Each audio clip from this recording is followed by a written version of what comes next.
I like this quote in the Bible. It's mentioned in Job 12:7.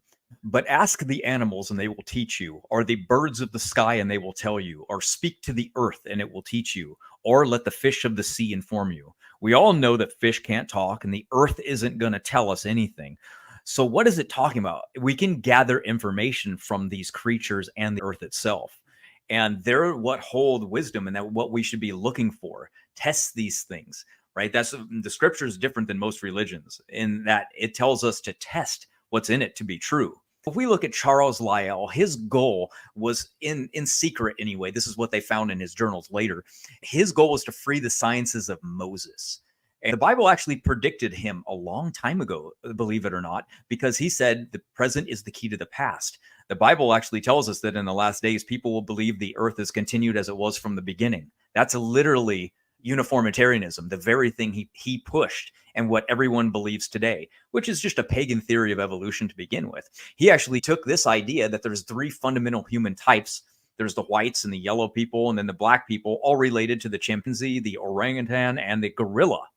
And he said, if we push this agenda as far as we can go, we could prove that men came from the orangutan.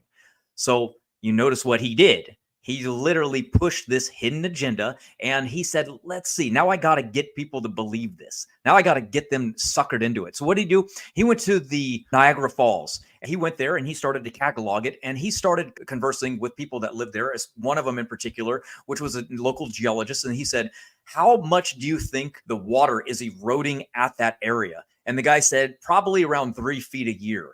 What did he do? He went back and said, that's too fast. I'm going to slow it down. And I'm just going to say that it erodes at 1 foot a year. And I'm not going to tell anybody. I'm not going to tell anybody the math because he didn't run any. He's not going to tell anybody about any of his science because he didn't have any. He just made it up and he lied to the public. And then later, the very scientist came along and said, why did he publish that? Because now we know it actually rose about 5 feet a year. And it's completely the opposite of what he wrote because he wanted to push the date back. You see, the Creation Ministries International, Dr. Henry Morse, said that Lyell did this to make the uniformitarianism age 35,000 years for the falls. So his goal and agenda to lying to the public was to get people to drop the Bible, which again takes you back to his first goal, was to free the sciences of Moses. He hated God, like a lot of people do today, and they need evolution to be true. So they just make up this story. They follow the story, no matter if it was a liar. And then they defend the liar. That's what's shocking to me, Donnie, is they'll defend this guy who literally made these things up and lied to them because they want to defend their belief. This is what's messed up, though, is Charles Darwin took Lyell's book with him, the Book of Lies, made up myth, and he took that with him on his journey. So that based his foundation off of it. And that's where he was like, maybe deep time can be proved from my concepts. Basically, every prediction he ever made was wrong, except for natural selection, which he plagiarized from biblical creationist Edward Blythe and Patrick Matthew. And yes, this was actually known very well in the past, but has gotten forgotten over time because of this. So he plagiarized natural selection, which is the only thing that's actually true out of his model.